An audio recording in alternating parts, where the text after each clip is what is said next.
Good morning, folks, and this is Sawyer from turnkeyventures.net. And today I want to talk about how to become a subject matter expert. And let me explain what a subject matter expert is. He's an expert on a subject matter.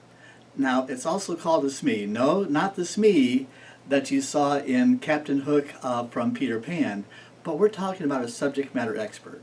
And let's talk about how you become one.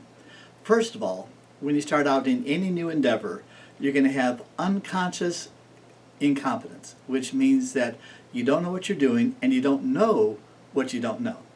And then if you really work at it, you can go from unconscious incompetence to conscious incompetence. Then wow, I don't know what I'm doing. And then if you work really hard, you can go to conscious competence, which means that, okay, I can really do this, but I really have to go ahead and work really hard in order to make it right. And then if you work really hard, it becomes unconscious competence, where this is just something you do. You feel natural at it, and you're very good at it. And then you get to the point of competence. That's the first step.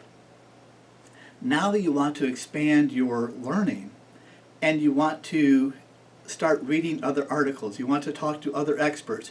You want to subscribe to trade journals. You want to watch a lot of instructional videos. You want to go to webinars. You want to increase your knowledge to the point that you go from this small little bubble of knowledge to an expanded bubble of knowledge. I once went to a Robert Allen seminar, the real estate guy, and he says when you first start out in real estate, the area of competence and knowledge that you have is the size of a pea. And then wow, there's so many things you don't know. And then as you grow in your knowledge, what will happen is your bubble of knowledge increases, and the outer perimeter is the things you don't know, and that increases as well. And you realize, wow, I don't know anything. So you expand your knowledge and you get more and more knowledge, and wow, you realize, oh, there's a whole lot more I don't know. You want to get to the point where you don't know anything, where you have a wide body of knowledge, but the areas that you don't know has expanded so that you don't know anything. Being a little bit facetious there.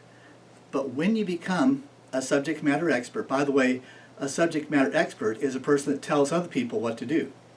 And they have a reason for it, and they have the credentials and the knowledge and the experience to do that. Now, years ago, I went to a real estate seminar. Didn't know anything about real estate, but it was exciting, so I started learning. I started going out there and making offers on houses.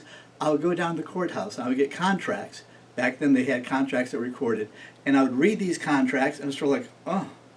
And I got a book of legal terms, a legal dictionary, and I would just read and read and read, and I get copies of contracts, and gradually I learned more. I made offers, had offers accepted, made all types of mistakes.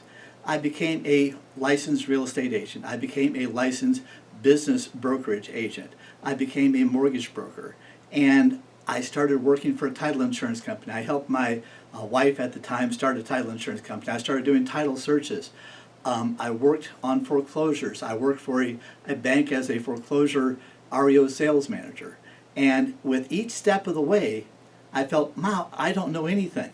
But as you start getting more and more knowledge, what happens is your circle of knowledge expands, and the perimeter of things you don't know expands also. But then I started realizing I know more than perhaps 99% of the other people on the planet do. And so as I started getting more knowledge, I became more comfortable.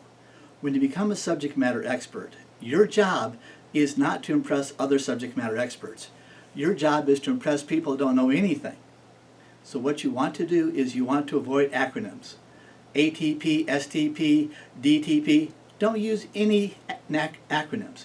Instead, explain very complicated materials, very complicated concepts in very easy to understand terms.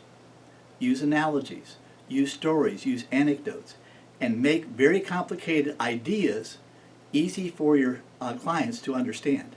And as you start doing this, your level of competence will increase, your level of expertise will increase, and now you're going to be entering the sphere of subject matter experts. Here's where you want to start publishing in trade journals. Here's where you want to start doing instructional videos. Here's where you want to go ahead and start speaking at corporate events. And as you get more and more knowledge, other people are going to turn to you to go ahead and have you help them. And that is when you become a subject matter expert, when your words and your knowledge can go ahead and help others. And by the way, you can charge a pretty penny for that. So if you want to become a subject matter expert, go ahead and give us a call at turnkeyventures.net.